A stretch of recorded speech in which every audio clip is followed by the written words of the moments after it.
right? This is after. Just simple scaling of the area and the lesion resolved. So this is in January of 2022, and this one, post-periodontal instrumentation review in October, right? No endodontic treatment was done, and this periodontal lesion actually dissolved. This is another patient who was referred by an ENT surgeon for occasional discomfort over the upper right premolar region. An orthopantomogram and a periapical radiograph was taken as shown. A radio-opaque calcified mass, if you can see this, right, was noted over the premolar region. Once again, a CBCT was taken, right? This is where the calcified mass was, and we took the slides. These are the scans of the slices of the CBCT, right? And you can see that it is actually away from the apical area of the tooth. That lesion actually was not related to the apical area of the tooth. Going through the literature, we actually found out that this lesion was actually what we call an entrolis. And an entrolis is a calcified mass found in the nasal cavity or sinus, usually the maxillary, and described as very rare. The symptoms are variable and include chronic sinusitis.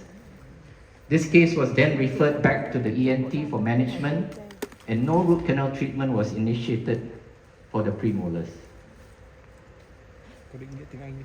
The other thing about CBCTs is the diagnosis of periapical pathology. But the bad thing about the with the CBCT is the misuse and misdiagnosis of the expanding periapical pathology. Many times when we look at a CBCT, we think that the lesion is actually getting bigger. It is not getting bigger. It is just because the perception of the CBCT shows it to be getting enlarging. But it is not getting enlarged. All right, so don't jump into endodontic treatment or endodontic retreatment because you've taken a CBCT and you see that the lesion is getting or looks large. It is actually just because you're seeing it in a three-dimension form. The bad thing about CBCT is also that it's a higher radiation dose, 1 to 5 microsieverts versus 13 to 44 microsieverts for a CBCT. Right? So that's the bad thing about CBCTs. The other thing which we use CBCTs is for complex root canal anatomy. And the advantages of CBCT, it is able to detect extra canals and complex morphology, especially in the mandibular anteriors, the maxillary and mandibular premolars and molars, and other dental abnormalities, especially the MB2 canals. This is a software developed by originally Dentsply, but now under CCAT. CCAT is a 3D endo software, which is able to determine or able to translate a CBCT into a three-dimension image. This CCAT endo, you're able to capture the images through a CBCT, and then just by pressing this image 3D, it actually converts it to a 3D image, like this. Right? And it's very useful for teaching purposes. All right? This is the other version of the CCAT endo. This is the software which converts pictures of your CBCT to three-dimension form. The CCAT endo can also, you can even play around with the program to be able to insert files and determine whether your files will be able to go down the canals. All right? In difficult cases, especially for cases which you do not know the anatomy of the root system, all right, we use a lot of CBCTs.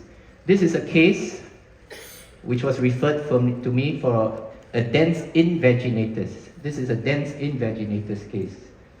And it's a large lesion at the tip of the root. And this was an attempt by an endodontist to try and get down the dense invaginatus. But we used a CBCT and we realized that there was actually a canal running horizontally in the root itself. So in addition to a vertical dimension, there was also a horizontal component to the root canal. All right, and this is the horizontal component, and that's the vertical component there. All right, so actually when you look at it, when we managed to get down to the root canals, there were actually 3 canals, 1, 2, and 3. All right, and that's the configuration of the root. Okay, that is after the root fill. It's not a very nice root filling, but it's not easy, especially if you have 3 dimensions to fill. All right, but that's after 3 months healing. The next thing we use CBCTs for is for dental alveolar trauma, and we use it for cracked teeth and vertical root fractures. However, dental alveolar trauma in cracked teeth and vertical root fractures is useful when clinical examination of 2D images are inconclusive, and we talk about sensitivity and specificity. So sensitivity and specificity in the detection of vertical root fractures. The sensitivity of a tooth is actually defined as a clinical test which refers to the ability of the test to correctly identify those patients with the disease. When it comes to specificity, it is the specificity of a clinical test refers to the ability of a test to correctly identify those patients without the disease. So there's a difference between sensitivity tests and specificity tests. For the CBCTs give you a sensitivity of 79.4% versus a periapical, which gives you a sensitivity of 37.1%. Whereas for specificity, right, the CBCT gives you a percentage of 92% success versus a periapical of 95%. So when it comes to vertical root fracture, your sensitivity or specificity tests are very different. Your specificity test gives you a 95% accuracy versus a CBCT. So what does that tell us? It means that vertical root fractures are not an easy diagnosis to derive using CBCT.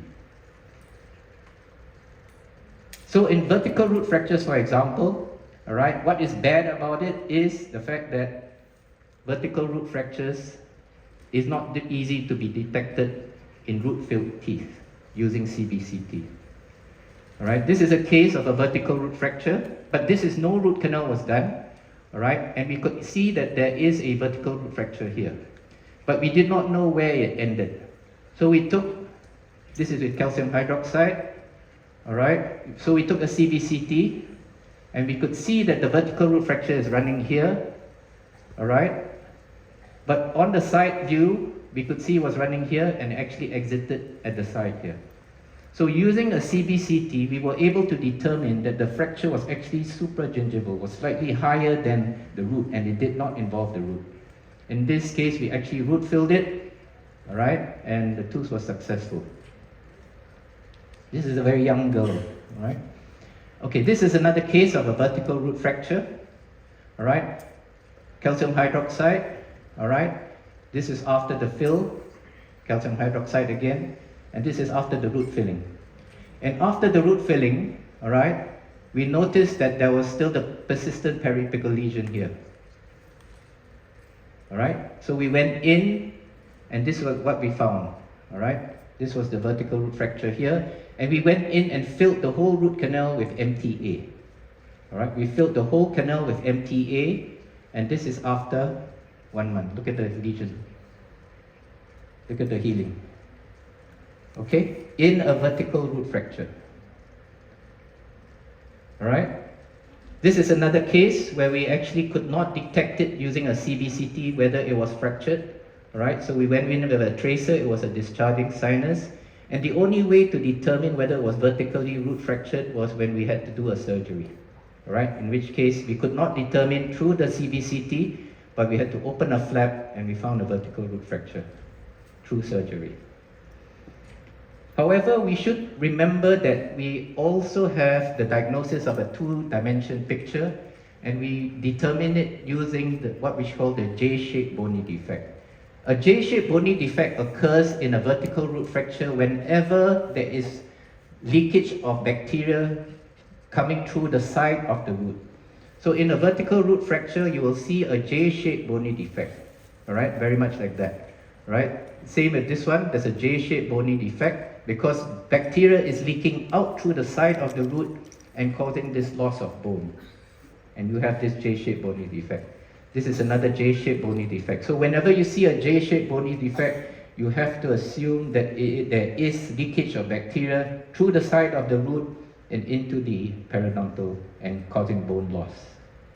Right? This is quite clear that it's a vertical root fracture. Okay, treatment complications. The CBCT is useful when we deal with cases where there's treatment complications.